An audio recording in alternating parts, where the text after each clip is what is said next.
दोस्तों आज हम आपको दिखाने जा रहे हैं कि किस पाप के कारण हुई थी सबसे पहले द्रौपदी की मृत्यु। तो आइए जानते हैं कि क्या कारण था जिस वजह से पर्वतारोहण की तरफ जाते समय सबसे पहले द्रौपदी की मृत्यु हो गई थी। दोस्तों ये है पांडवों के स्वर्गारोहण की कहानी। महाभारत में 18 पर्वों में से एक है महाप्रस्थानी का पर्व, जिसमें पांडवों की महान यात्रा अर्थात मोक्ष की यात्रा का उल्लेख है। इसके अनुसार सबसे पहले भारतवर्ष की यात्रा करने के बाद मोक्ष हासिल करने के उद्देश्य से पांडव हिमालय की गोद में चले गए। वहाँ मेरू पर्वत के पार उन्हें स्वर्ग का रास्ता मिल गया। लेकिन इस रास्ते के यात्रा के दौरान सबसे पहले द्रौपदी की मृत्यु हुई और एक एक करके सारे पांडव मौत की आगोश में समाते गए, जबकि युधिष्ठिर सिर्फ एक ऐसे पांडव थे जिन्हें सशरीर स्वर्ग में प्रवेश करने की अनुमति मिली। परंतु यहाँ सवाल ये उठता है कि क्यों सिर्फ युधिष्ठिर ही स्वर्ग पहुँच पाए और क्यों सबसे पहले द्रौपदी की मौत हुई। तो आइए जानते हैं ये कहानी। बात उस समय की है जब यदुवंशियों का साम्राज्य समाप्त हो चुका था। उनके नाश की बात जानकर युधिष्ठिर को बहुत दुख हुआ। महर्षि वेदव्यास की आज्ञा से द्रौपदी सहित पांडवों ने राजपाट त्याग कर परलोक जाने का निश्चय किया। युधिष्ठिर ने युयुत्सु को बुलाकर उसे संपूर्ण राज्य की देखभाल का भार सौंप दिया और परीक्षित का राज्याभिषेक कर दिया। और इसके बाद पांडवों के साथ एक कुत्ता भी चलने लगा। अनेक तीर्थों, नदियों और समुद्रों की यात्रा करते करते पांडव आगे बढ़ने लगे। पांडव चलते चलते लाल सागर तक आ गए। अर्जुन ने लोभवश अपना गांडीव धनुष और अक्षय तरकश का त्याग नहीं किया था। तभी वहाँ अग्निदेव उपस्थित हुए और उन्होंने अर्जुन से गांडीव धनुष और अक्षय तरकश का त्याग करने के लिए कहा। अर्जुन ने ऐसा ही किया। पांडवों ने पृथ्वी की परिक्रमा पूरी करने की इच्छा से उत्तर दिशा की ओर से यात्रा की। यात्रा करते करते पांडव हिमालय तक पहुँच गए। हिमालय लांग कर पांडव आगे बढ़े तो उन्हें बालू का समुद्र दिखाई पड़ा। इसके बाद उन्होंने मेरू पर्वत के दर्शन किए। पांचों पांडव, द्रौपदी तथा वो कुत्ता तेजी से आगे चलने लगे। तभी द्रौपदी लड़खड़ाकर गिर पड़ी। द्रौपदी को गिरा देख भीम ने युधिष्ठिर से पूछा कि द्रौपदी ने तो कभी कोई पाप नहीं किया, तो फिर क्या कारण है कि वो नीचे गिर पड़ी। तब युधिष्ठिर ने बताया कि द्रौपदी हम सभी में अर्जुन को अधिक प्रेम करती थी, इसीलिए उनके साथ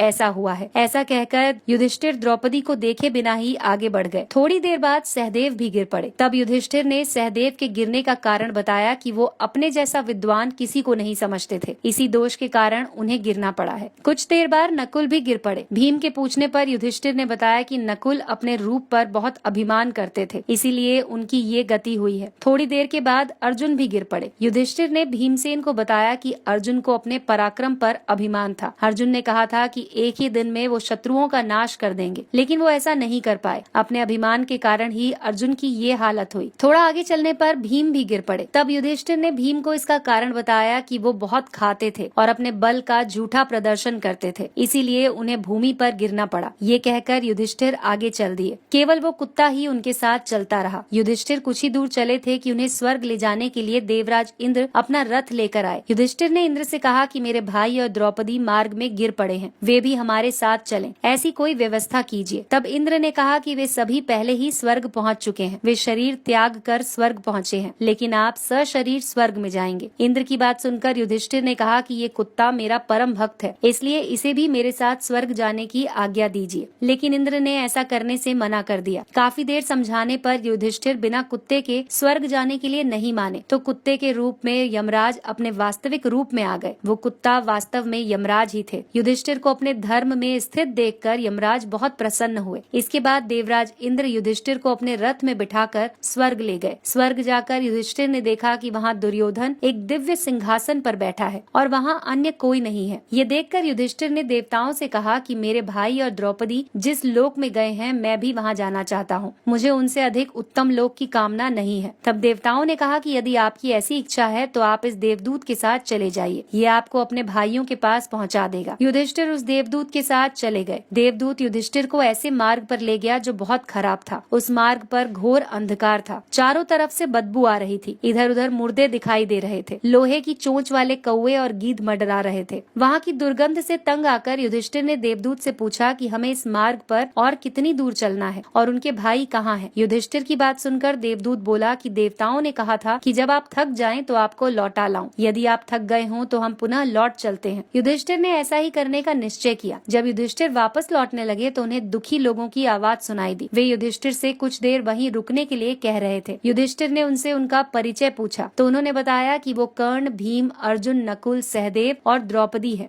तब युधिष्ठिर ने उस देवदूत से कहा कि तुम देवताओं के पास लौट जाओ। मेरे यहाँ रहने से यदि मेरे भाइयों को सुख मिलता है तो मैं इस दुर्गम स्थान पर ही रहूंगा। देवदूत ने ये बात जाकर देवराज इंद्र को बता दी। युधिष्ठिर को उस स्थान पर अभी कुछ ही समय बीता था कि सभी देवता वहाँ आ गए। देवताओं के आते ही वहाँ सुगंधित हवा चलने लगी, मार्ग पर प्रकाश भी छा गया। तब देवराज इंद्र ने युधिष्ठिर को बताया कि तुमने अश्वत्थामा के मरने की बात कहकर छल से द्रोणाचार्य को उनके पुत्र की मृत्यु का विश्वास दिलाया था। इसी के परिणाम स्वरूप तुम्हें भी छल से कुछ देर नरक के दर्शन करने पड़े। अब तुम मेरे साथ स्वर्ग चलो, वहाँ तुम्हारे भाई पहले से ही पहुँच गए हैं। इस प्रकार युधिष्ठिर अपने भाइयों और द्रौपदी को वहाँ देखकर बहुत प्रसन्न हुए। तो दोस्तों, ये थी कहानी जो जुड़ी थी द्रौपदी के सबसे पहले पर्वतारोहण के दौरान गिरने की।